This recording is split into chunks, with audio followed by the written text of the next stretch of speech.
Selamat pagi anak-anak. Mem harap semua dalam keadaan sehat dan bersemangat. Saat ini, seperti yang Mem sudah sampaikan di pertemuan hari ini, kita akan membahas tentang alat gerak hewan. Namun sebelumnya, kita berdoa ya. Mari kita berdoa. Tuhan Yesus, kami bersyukur untuk waktu dan kesehatan yang Tuhan anugerahkan bagi kami. Saat ini kami akan membahas tentang alat gerak hewan. Tolong kami supaya kami boleh memahami pelajaran yang akan kami pelajari di saat ini. Ampuni dosa kami dalam nama Yesus. Haleluya. Amin. Nah, saat ini indikator pembelajaran yang harus kita mengerti lewat pembelajaran hari ini adalah yang pertama, menjelaskan alat gerak serangga, ikan, amfibi, reptilia, burung, dan mamalia. Yang kedua, memberikan contoh hewan berdasarkan alat geraknya. Dua indikator pembelajaran ini yang mengharapkan selesai pembelajaran ini anak-anak bisa pahami dengan baik. Nah, kita lihat anak-anak, hewan yang pertama yang akan kita bahas yaitu serangga. Nah, serangga memiliki 6 kaki. Serangga yang bisa terbang menggunakan sayap, yaitu contohnya kupu-kupu dan capung. Serangga yang berjalan menggunakan kaki, contohnya adalah semut dan kecoak. Sedangkan serangga yang bisa melompat adalah belalang. Dan ternyata ada juga serangga air adik-adik yang bisa berenang menggunakan kaki, yaitu contohnya kumbang. Sepasang kaki belakang dari belalang lebih panjang daripada kaki depan dan kaki tengah yang berfungsi untuk membantu dalam melompat lebih jauh. Selanjutnya anak-anak, yang kedua adalah ikan. Siapa yang pernah lihat ikan? Pasti semua, bahkan sudah pernah makan ikan ya. Nah, ikan bergerak dengan sirip. Ikan juga memiliki gurat sisi yang berfungsi untuk mengetahui tekanan air. Dan tubuh ikan itu diselimuti oleh sisik yang berlendir. Kita bisa melihat gambar ikan dalam slide ini. Sekarang yang ketiga adalah amfibi. Saat ini kita bahas khusus salah satu contoh amfibi yaitu katak. Anak-anak, pada awal tahapan hidup katak yang hidup di air, itu disebut dengan berudu. Berudu bergerak dengan cara apa anak-anak? Berudu bergerak dengan cara berenang menggunakan apa? Menggunakan ekor. Bagaimana ketika berudu sudah menjadi katak yang dewasa? Beda lagi anak-anak cara bergeraknya. Katak dewasa hidup di darat dan bergerak dengan cara melompat. Kaki belakang dari katak lebih panjang daripada kaki depan. Apa fungsi kaki belakang daripada katak? Fungsinya adalah membantu katak berenang dan melompat. Selanjutnya anak-anak yang keempat adalah reptilia. Pernah dengar reptilia?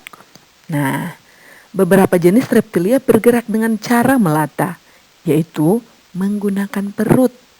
Hewan melata menggunakan kemampuan otot perut untuk berpindah tempat. Contoh hewan melata itu apa anak-anak? Contohnya adalah ular. Sedangkan contoh hewan reptilia lainnya yang bergerak dengan cara merayap atau merangkak adalah cecak, kura-kura, buaya, dan komodo. Dalam slide ini menampilkan gambar ular dan juga gambar buaya. Sekarang yang kelima, yaitu burung. Burung yang bisa terbang menggunakan sayap. Contohnya apa anak-anak? Burung merpati, burung elang, dan masih banyak jenis burung yang lain. Struktur tulang sayap memiliki rongga sehingga lebih ringan dan memudahkan burung untuk terbang. Kemudian ada juga burung yang tidak bisa terbang anak-anak. Contohnya apa? Penguin dan burung unta. Burung itu memiliki kaki yang berfungsi untuk berjalan hingga pada dahan ataupun mencengkram mangsa. Nah anak-anak, yang terakhir atau yang keenam adalah mamalia. Mamalia adalah hewan yang memiliki rambut dan kelenjar susu. Alat gerak mamalia berupa sepasang tungkai depan dan sepasang tungkai belakang. Tungkai atau alat gerak mamalia dapat berupa 4 kaki. Misalnya pada kuda, kambing, dan kucing. Tetapi pada beberapa mamalia yang memiliki tungkai depan yang berfungsi sebagai tangan dan sepasang tungkai belakang yang berfungsi sebagai kaki. Contohnya monyet dan kera. Tetapi ada juga mamalia lain yang tungkai depannya termodifikasi menjadi sayap sehingga dapat terbang. Contohnya hewan apa anak-anak? Contohnya kelelawar. Kemudian ada juga mamalia yang hidup di air, yaitu paus dan lumba-lumba. Apa alat geraknya? Alat gerak dari paus dan lumba-lumba berupa sirip dan ekor, sehingga mereka bisa bergerak atau hidup di dalam air. Nah, anak-anak, di akhir pembelajaran tentang alat gerak hewan, Mem akan memberikan tugas buat kalian. Tugasnya adalah kerjakan buku ESPS IPA halaman 14, soal pilihan ganda hanya pada nomor 10. Sekali lagi halaman 14, soal pilihan ganda hanya nomor 10. Kemudian pada halaman 16 sampai 17, soal pilihan ganda juga, tetapi hanya nomor 7 sampai nomor 10.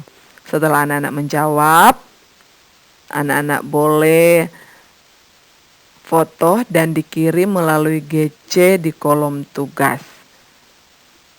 Anak-anak bisa mencatatnya di buku dan difoto kemudian dikirim ya. Tidak harus di buku cetak.